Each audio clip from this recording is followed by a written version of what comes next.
Thank you for tuning in to Revive Recap. Throughout this podcast, we'll discuss different ministry topics taking place here at Island Church Galveston. Hello and welcome to another episode of Revive Recap. My name is Josh Pan. I'm here with Breland Martin. We are excited to share today. We've got something really cool that Pastor talked about this past Sunday. I guess we'll just jump right in, huh? Yeah. He talked about Hebrews 12:1, finishing the race, letting aside sin and weights and whatever that looks like. But I know that you labeled, right, that podcast. You called it. I called it, yeah, lay aside every weight, I think. Something like what that. I called it. Yeah. And so I liked that he started with, we have, there may be sin in your life, but despite what that is, because, first off, when you think of sin, it's always like the bad, partying or drugs or, this manipulation, lying. But he said that all of it was rooted in doubt and unbelief, basically lack of faith in your relationship with God in certain areas. If you are, let's say, like you did drugs, like I used to, I like doing them because they help me find peace. And it was the world's form of peace, not Jesus's. But that type of peace where every time I did it, everything was okay type thing. And it's not that I was like, man, I just want to be a druggie. It's so cool to be a druggie, like type thing. I'm sure that was part of it. Mm-hmm. But the main reason why was because of the way it made me feel, the way it was able to, keep things, manageable, in control. And when you talk about the root of that, it was actually the belief, or lack of the belief that God could provide that peace for me without those things. It was unknowing for me, but he basically mentioned, a testimony of that guy. I remember you could tell him you could tell and smell that he was, yeah. And so, but the gist of that is everything is kind of rooted in that doubt and unbelief in that area. Anything you wanted to add in reference to sin that way, I guess? Yeah. And I think that's once you realize that's what helps you to deal with it, because it's kind of like dealing with something on the outside when the problem's on the inside. You know what I mean? Where if there's something you want to stop doing, like that guy, that story he was telling was someone that was doing drugs. You know what I mean? But you keep addressing, okay, I'm just going to stop. But in reality, why do you feel like you need to do it in the first place? When you address that internal thing, then you can get what you've addressed on the inside, and what God has healed on the inside will have the fruit on the outside. You know what I mean? Yeah. That's what I was thinking. No, exactly. The root of the issue is not tangible. It may be something that's completely unrelated to the action that's provided externally. Like with what you were talking about, the way that it made you feel, you didn't, or people don't trust that God can make them feel that way. Right. You know what I mean? So you're looking for it, but you don't think of it that way until you realize that that's what the root of it is. Yeah. Type thing. Yeah, that's good. Exactly. And he also shifted gears from there. He kind of talked about, and the reason I bring that up is because I know for me as a new believer, like I always connected sin to an action, to something external. Right. I didn't really address the internal, because, there was a lot of things in my life I needed to get out early on. And those are typically like the most obvious things because you're still getting to know God's voice. You're still trying to figure out so you go by the list of do's and don'ts. Mm-hmm. And then you get rid of some things, but then you realize, man, why is this thing so challenging to get rid of? And it's because when you dive deeper, he'll show you the root. And that's kind of why I brought that up, because it's way more than just a list of do's and don'ts, and not to do, this and do that. He empowers you to go through that list and take those things out personally with you, so that there is no product. There's no external action because there's no internal root anymore. Yeah. So, but he talked about arrows. I thought that was unique.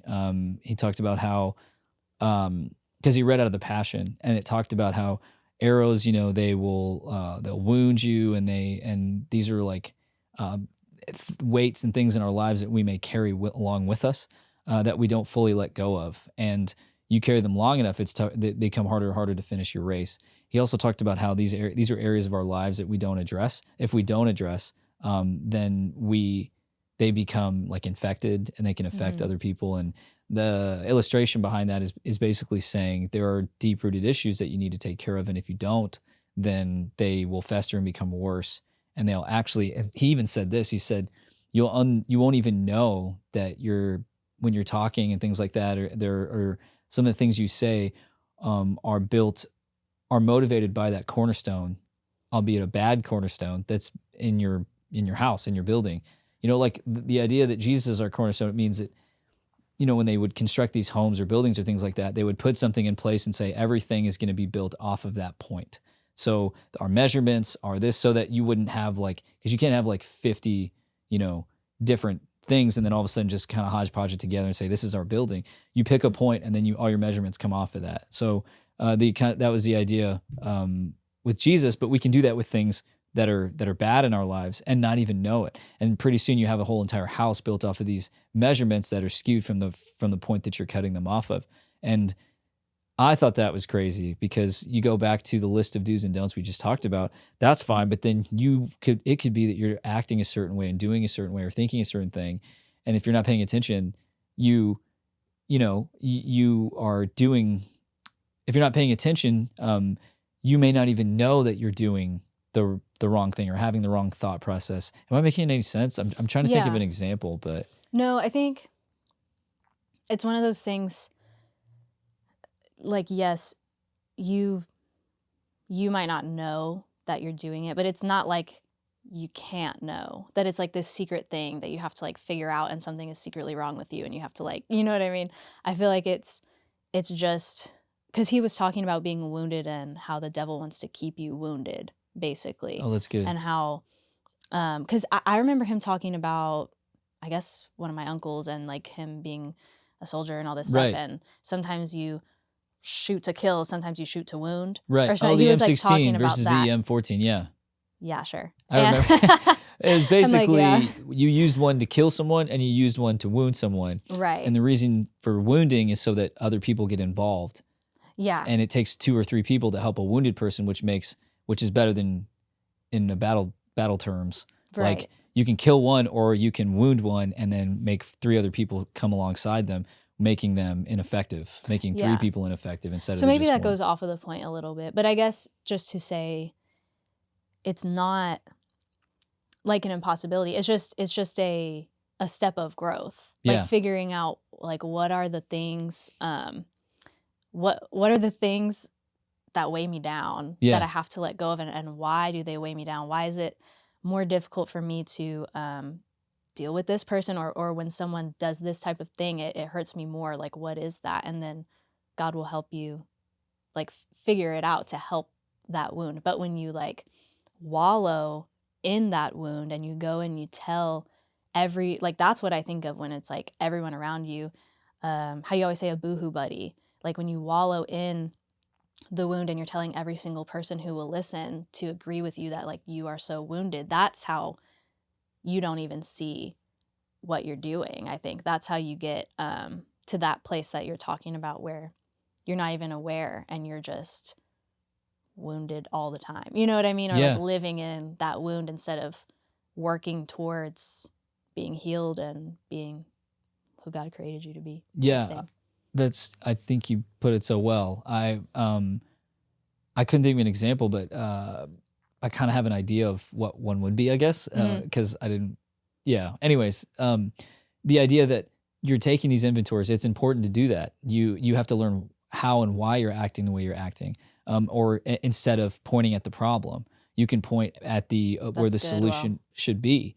You could say, well, they did this, they did that, or whatever, the circumstance was this or whatever, but that's the external part of, and you're not addressing the root of where that's coming from.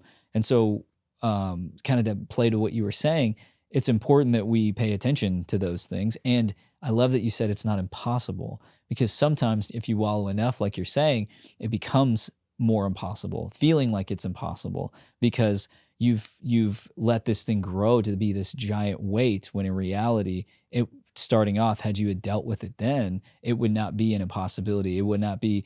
And the reason I brought that up was because there were times in my life, and even when you've met someone, when you're talking to them, especially when you're close with them, and they're sharing something with you, and you can hear what they're saying, but you also can hear beyond what they're saying.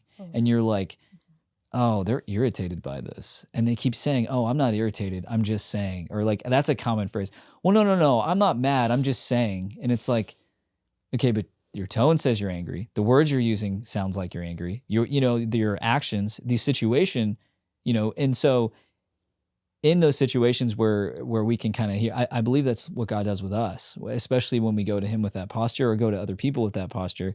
If you're not careful, like you said, there's boohoo buddies that are waiting to like join in on the crybaby session and, really condemn that person. But I think it's important that we address that, or I wanted to address that, because you can do that for years. Like, it's crazy. Like, you can, and every decision after that would be cut off of that edge, that cornerstone that we're talking about. And you can make a bunch of wrong decisions if you don't actually deal with the root of that thing.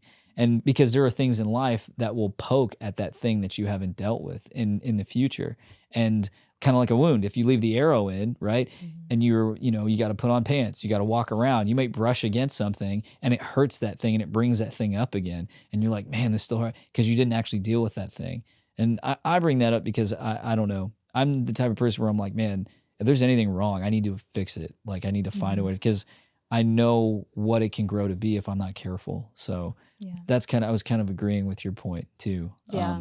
Well, I think it's a good segue into the point that we both wanted to talk about, or like the quote that we both liked, which I can say it how I remember it, but I think you had the exact like quotation. But he was talking about how for your soul, which is the way you think, the way you feel, and your will, how making decisions, what you want to do, how it's actually natural for your human soul to want to yield from those places of hurt instead of yielding from a place of victory. And so I feel like that goes into what you're talking about, because a lot of times it is so much easier when something is hurting you or aggravating you to come from that place and want that validated. You know what I mean? I think that's like the natural thing that happens to everybody. And so we have to look at it from a place of victory, like he said, because the reality is that we do have victory. So when we're coming at things from a place of hurt, or of like, I guess, being a victim or something, which, not to say that you're not, but even when you are, you're still supposed to be victorious in God. So we have to make ourselves say, okay, no, it might feel this way, it might, look this way to my soul, but I'm victorious no matter what. And you have to like shift your perspective by yielding to one or the other, kind of, was how I was thinking. No, absolutely. Yes. I mean, there are kind of 2 points that kind of came up as you were talking that I thought of. The first one being the way our brains function, the way our souls function, right? Because it's your mind, your will, and emotions, like you said. It's the way you think. That's your soul. Our souls do this thing whenever, I'm talking about completely outside of our relationship with God. Independently, they do this thing where when you go through something, it feels good to complain about it. It feels good to find justification for it. It feels good to be a victim because it provides a solution for you that's comfortable within your soul. Because think about it. If it's someone else's fault, you don't have to deal with it anymore. And from a completely brain function way, like if you're doing a test, right?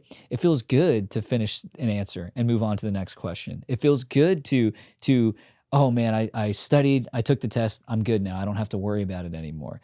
Our brains do that independently of God. And it's a comfort mechanism to where it feels good to say it was their fault. I'm completely in the clear. I can move on to something else. It helps us categorize that problem and quote unquote deal with it. But the issue is when you include God into that, it's a completely opposite thing. It's, okay, they may have been in the wrong, but the Bible says even though someone else is wrong and I am the victim, I have to remember that Jesus paid for their wrongdoing that they did to me. I get to choose whether or not that affects me. And on top of that, it's completely opposite of the way. On top of that, the last thing is part of that has to be your fault. We don't want to admit that, but anytime there's an issue, you have to look at it from a biblical perspective. You have to say, okay, what could I have done better? You may have been the victim. It may have been completely their fault, but what can you do better? And that's not an easy place to be, especially when you can track 99.9% of the problem being the other person and the issue. You have to say, okay, but there's still something I could do better. And I found in my life, even the people that have wronged me where it was completely blatant, there was still some responsibility I had to play. And unless it's completely overt and crazy, because I don't want to, I'm not trying to diminish some of the horrible things that happen to people, but the reality of it is you choose. Oh, and God gives you a perspective. He says, okay, there's that one of it. If you played a responsibility, let's say, just for all intents and purposes, you didn't play any responsibility at all. They came up, they punched you in the face, and then they left. And like, you don't even, what could I have? Here's the deal. God also says, I understand, but they're still one of my kids too. If they're a believer, they still need to be witnessed to if they're not a believer. Like, there's this weird thing that God does, and he says, well, I love everybody. So I know you don't like that person, but I asked you to love them the way you love me, the way Jesus died for the church, the way you have to find a way. Why would he say that? Why would God say you have to find a way to love this person? Because he does, and that's his nature. And when you think about, I mentioned the two things, the way your brain functions and the way it's opposite of that thinking, I don't have to love them. They did this to me. What does it matter? But then you think of adding this to it to where, okay, now I have to find a way to love them, even though I functionally don't agree with what they did and how they did it.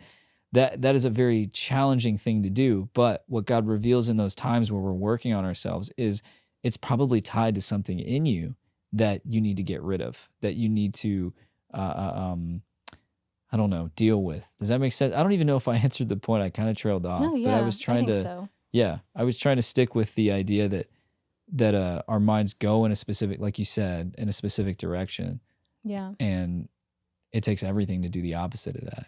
And it's true too with what you're saying, like even in situations where maybe it's not your fault, I feel like, at least for me, when we talk about, mostly it's relational things. You know what I mean? What most people are going through is like something with somebody at work, something with one of your friends or your boyfriend or whatever it is when you pray about it, even if you're,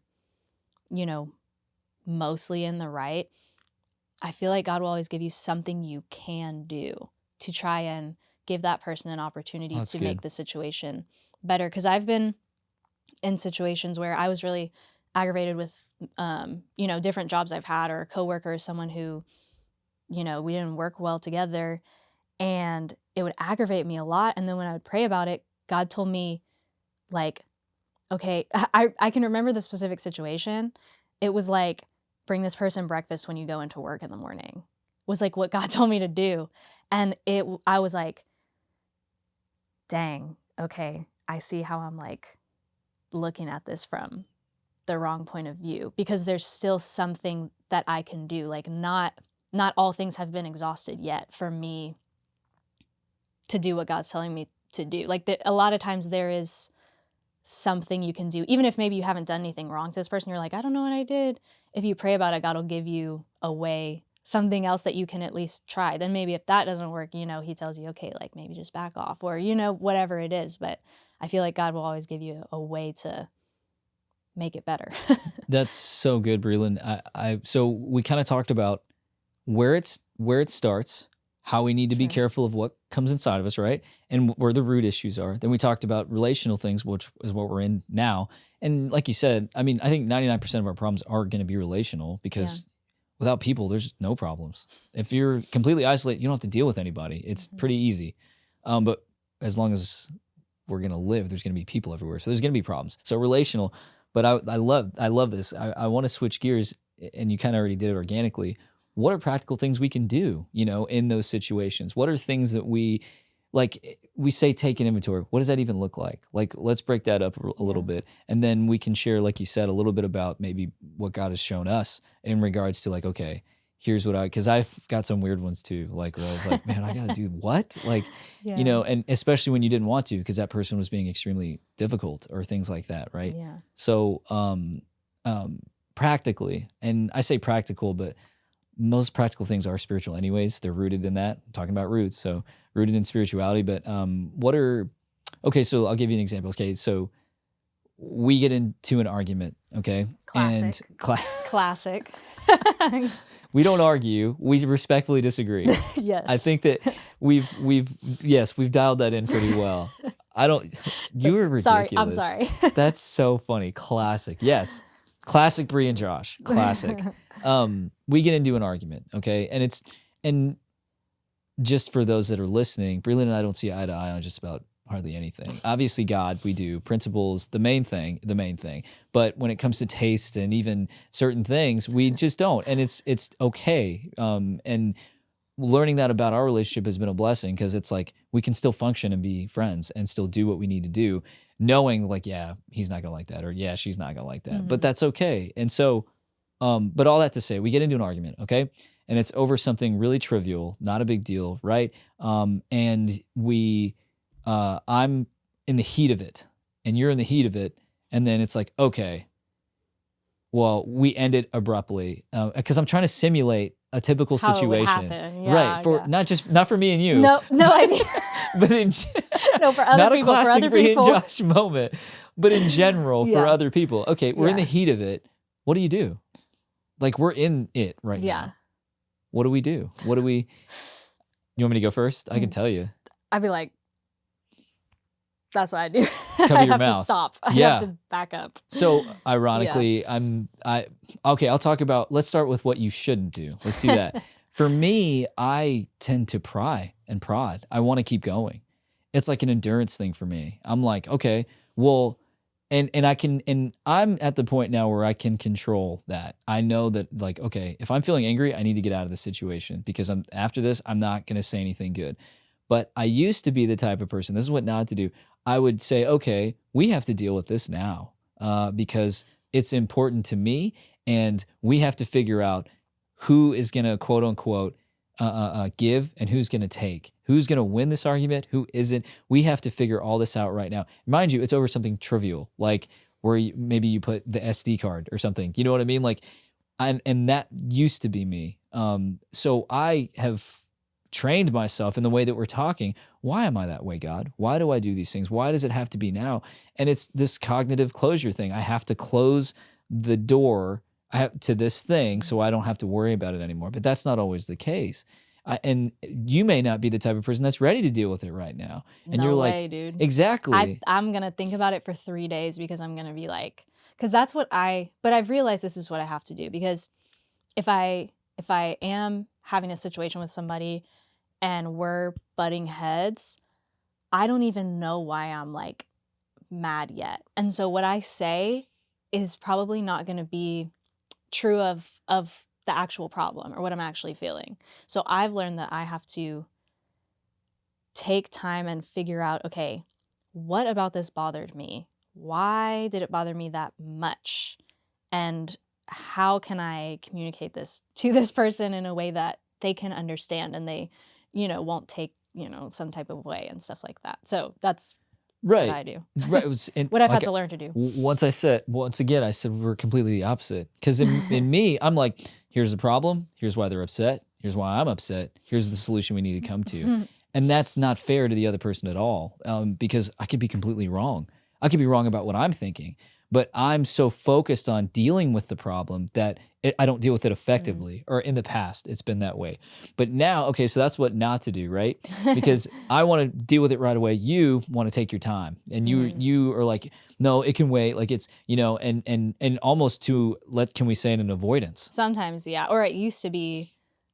Used to be, yeah. right. I used to be, if there was an issue, I'm like, cut off. I'm done. You're like, I don't even have to. Yeah. I'm like, why do we even have to? Why do we even? I was like, this is the end. This is the end of this. I'll quit my job. I'll move to another town. I can find something else. Yeah. Yeah.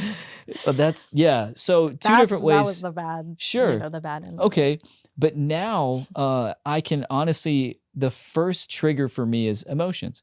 When I start to feel angry, upset, frustrated, irritated, my first thought used to be like, I'm gonna get mine. Like, and I'm gonna, right?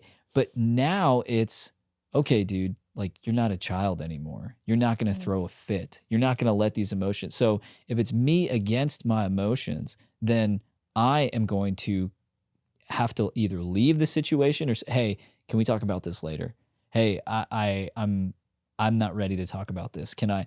And it's funny because that's so against the nature of what I used to be, of what the mind was trying to do. I figured out this is what my mind wants to do, but what does God want me to do? God wants us to reconcile. At the end of the day, any situation, any argument, there always has to be reconciliation.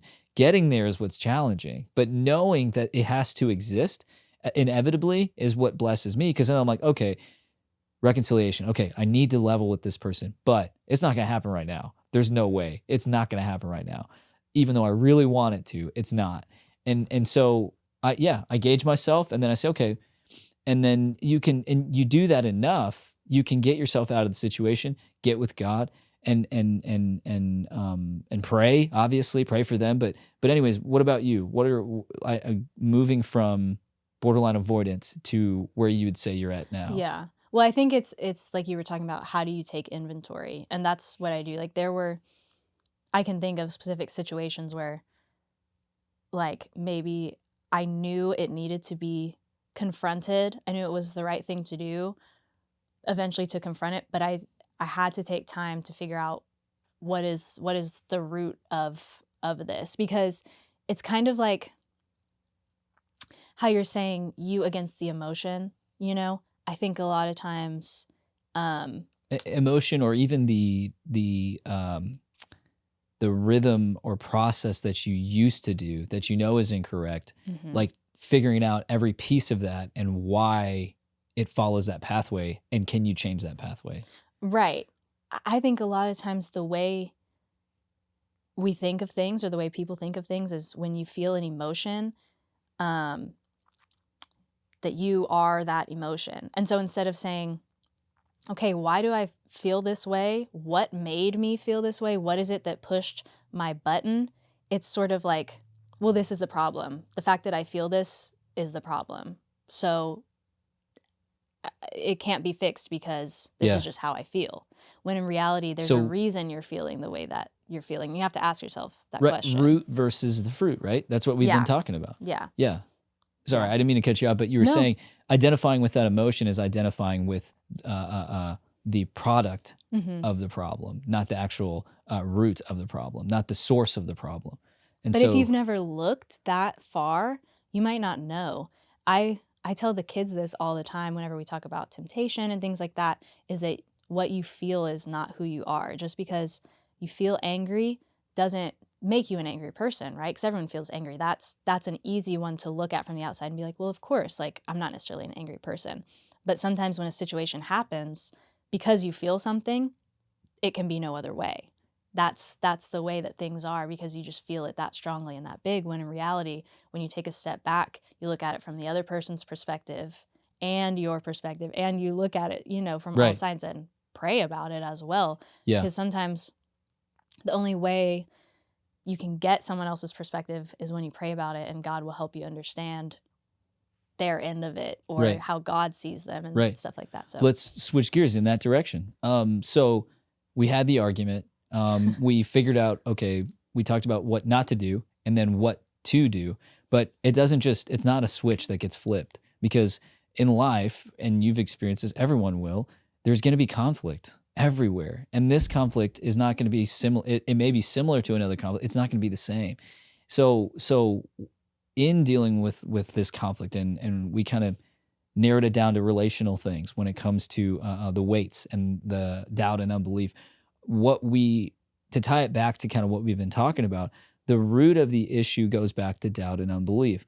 I see this person acting this way, but I don't know that if I let God in, he can fix this situation. So I'm going to take control. You're either going to avoid it, or you're either going to try and hammer it out and deal with it then, which both of those don't allow God to enter into the situation.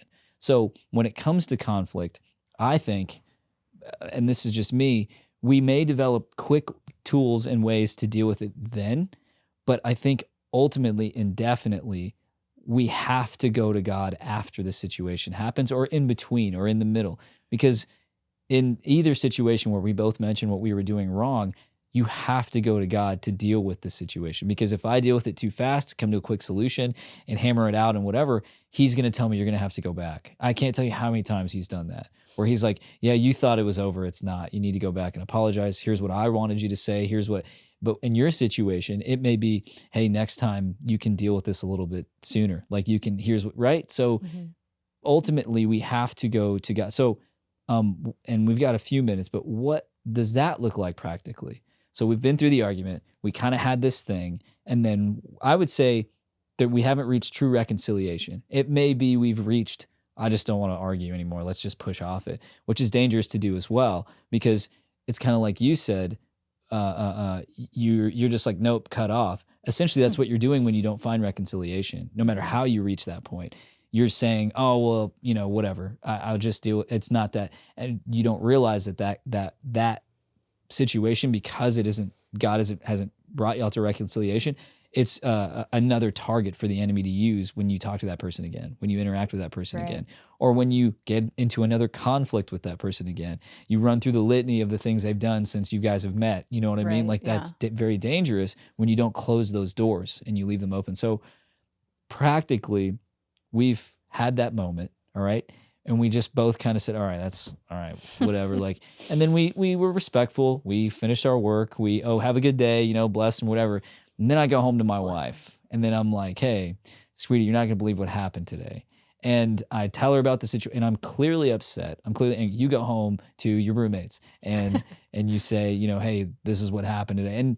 And man, I don't want to veer off in that direction, but be careful about when you're sharing. If you are, just for those that are listening, if you're going to share something, don't gossip. My wife and I have this relationship to where she'll tell me, I don't want to hear this. I don't need to hear this. This is not okay. I know you've done that with your friends. Well, I think too, I was just going to say really quick before we keep going, is that it's important to make sure, because it's not always bad to talk about something, but who are you talking about it to? Is this someone who understands God, and like how we were talking about the place of hurt or the place of victory? They understand the place of victory you need to look at things from, so they can help you see that perspective. Or is it someone who is just going to be a boohoo buddy? You know what I mean? Like you're talking about going home talking to Kayla. Right. She knows the place of victory you need to look at the situation from, and she can help you to get there. And so you need friends like that as well. If that's who you're going to talk to. Literally, if you don't have a exactly. Wife. Well, if you don't have a wife, right. An unbiased opinion. Right. The Bible, Matthew talks about that, where in reconciliation, you bring in a third party that is unbiased. I couldn't bring in, I could bring in my wife, because she's never. I was about to say, she always has everyone else's back but mine. But no, but she's real that way. She will say, hey, you know, I understand you're upset. I understand. She's not very diplomatic. She'll just say, hey, you need to get to God with God, because you're complaining right now. Or and that's how I think real friends are. Yeah. They're going to be looking out for, or good godly friends should be that way. Or influences. They don't necessarily have to be, they could be someone you trust. Right. Like a parent or a pastor or whatever. But anyways. That's, to play to that point. So we go home, and I'm being completely neutral about it. Let's say in a perfect world, you know, or I do this thing now where I go to God before I go to anyone, even Kayla. And I go to Kayla if I have to, because he'll give me an answer, but sometimes he'll say, you need to talk to Kayla about this, because it's probably some disconnect that I'm not letting him fully in. And so he's like, I'm going to use your wife now because you're talking crazy. But what'll happen is I'll think about it, and then I've created a knee-jerk reaction in me to where I just pray. Even on the drive home, I'm like, I better pray now, because if I let this roll around in my head any longer, it's not going to be good. It's going to head in a direction that I don't want it to go. So immediately, if there's that issue, we talk about the root. I say, God, what is the root of this? I'm missing something. I'm still upset. And you can go to God with that, like that. I'm still upset. It irritated me that she said this. Why did Lord, what is the root of this? What's the problem? And without fail, I mean, you learn to do this, but without fail, he tells me, he's like, yeah, you're offended. I'm like, well, okay, clearly I'm offended. What am I offended about? And it's like, well, does it matter? You're offended. Like, okay, what about this? Your pride. She said this and you felt insecure about this and you need to deal with this insecurity.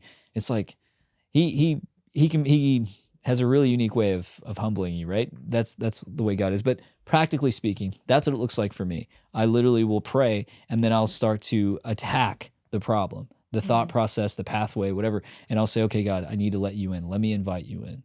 Is that kind of... Yeah, I agree. I think too, it depends on the type of person you're having a conflict with can make it more difficult or not. Like time when the breakfast thing I said, that was with someone that I'm not in super close relationship with, but I'm in proximity and we had to be around each other. You know what I mean? So it wasn't necessarily, I think sometimes when you're closer with people, it's a little bit more, not difficult, but it can get more complicated. And I think what God does with me usually is like, you can see, he's like you're saying, he tells you where you're wrong and what you need to fix. And then he helps you to understand why they might be doing the things that they were doing. Because, for example, with this situation with like a person at work or whatever, long time ago, that the reason that I was so aggravated with the situation, that person was not a Christian. That person was like very anti-God. And so in my mind, I'm like, well, there's nothing, but it's that doubt again. There's nothing that can be done. They're not going to change, right? And so I feel like that can come into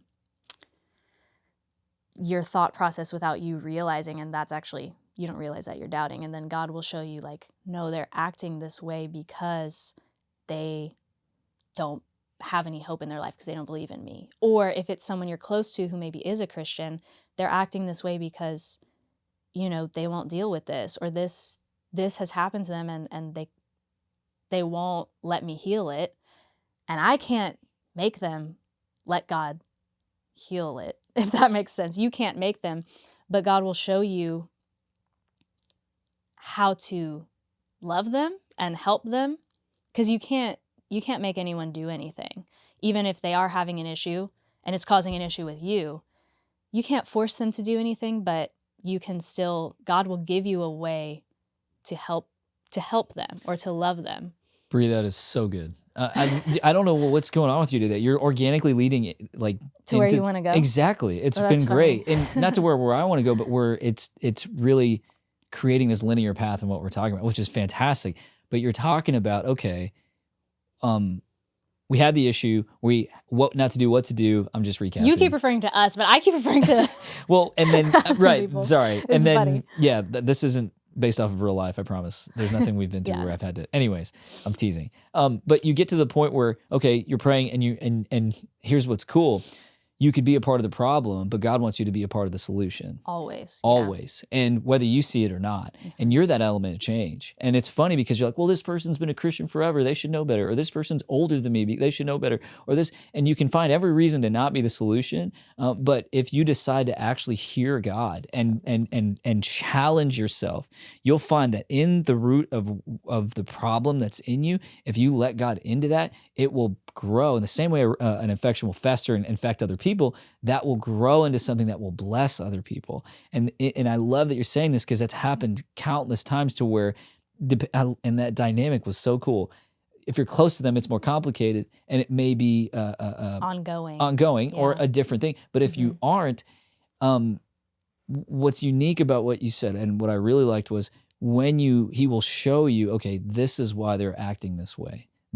I can't tell you how many times that's happened to me because I'm like, okay, Lord, like it's to the point now where if someone does something, I almost laugh because I'm like, that was horrible. Like that was so mean. Like, why would you do that? But then it's less of being offended. It's more of, okay, Lord, like what would compel a person to get into that space in their mind to where they're thinking something and then they say the thing that they say completely unprecedented, uncalled for, just blatantly that way. What space do they have to be in to get that way? And it's pain and it's hurt and it's emptiness and it's depression and it's all things that we as Christians that God is using as an element of change don't deal with, and we can't relate. That's why it's so obnoxious to us. We're like, why did they act that way? That's crazy. But in your mind, you have to think, man, they must be hurting that bad to where they don't even, there is no filter, there is no nothing. And that will actually invoke God's love in you because you realize that's what's happening.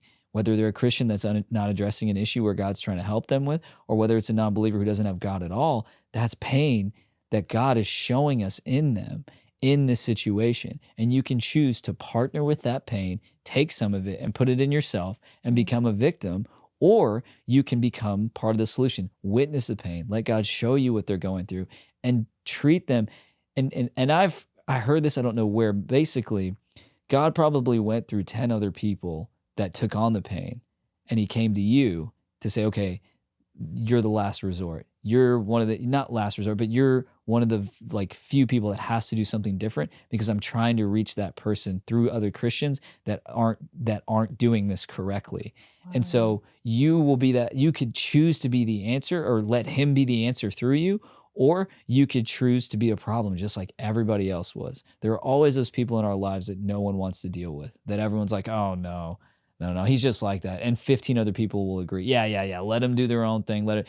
Or you could be the solution that said, well, why are we being neglectful of this person? When in reality, yes, they're hard to deal with, but who cares?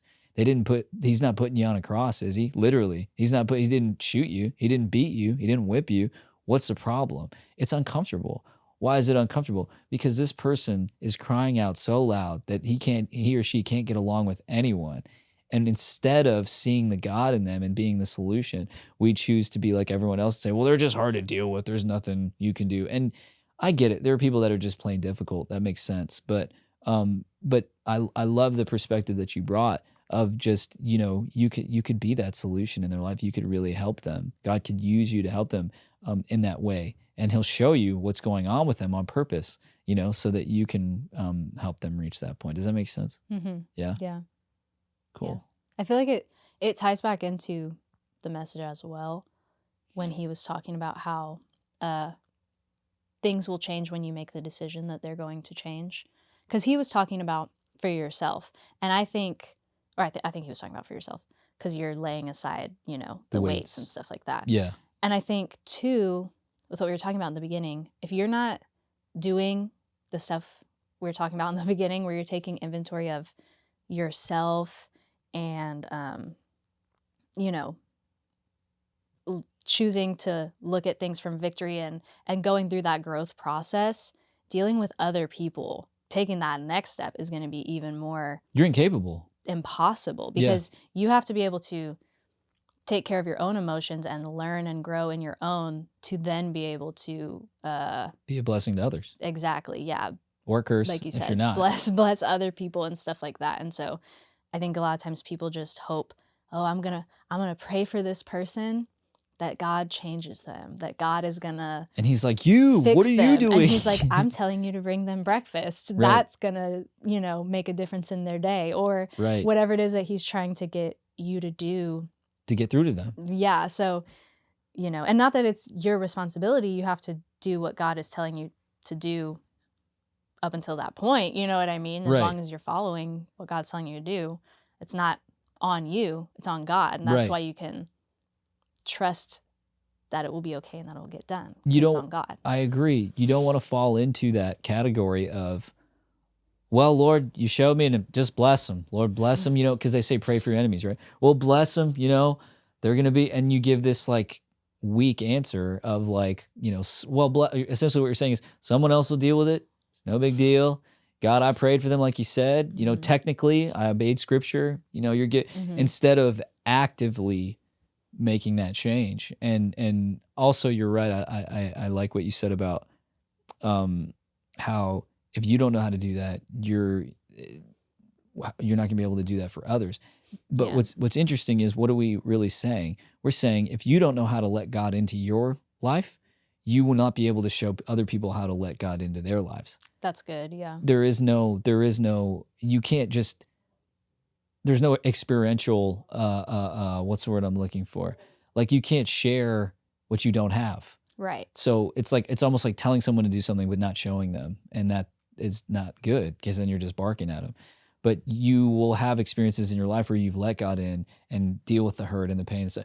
then you can handle, he'll want you to say, okay, just tell him what happened to you, tell him what I did for you, and do it for them. Mm-hmm. But we completely miss that when we say, oh, I'll pray for him. That's fine. Because it's like, then that means it hasn't happened to you, because you don't see the true benefit. You don't honor what he's done, and you don't have anything to give. Like it's an ineffective Christian. Like but Yeah. well, I think we kind of went over on time a little bit, but was that it? Was there anything else that kind of came up, or? No, I think that was good. I think we get, like, with what we talked about, it's helpful to know, like, step one, you let God into your life, and then it'll get easier to let God into every situation with any type of person in your life. And that's how you let go of the weights, because it'll weigh on you so much if you don't let God into it. So. Amen. That's good. That's good. Well, that's all the time we have. Thank you guys for tuning in, and we'll catch you next time.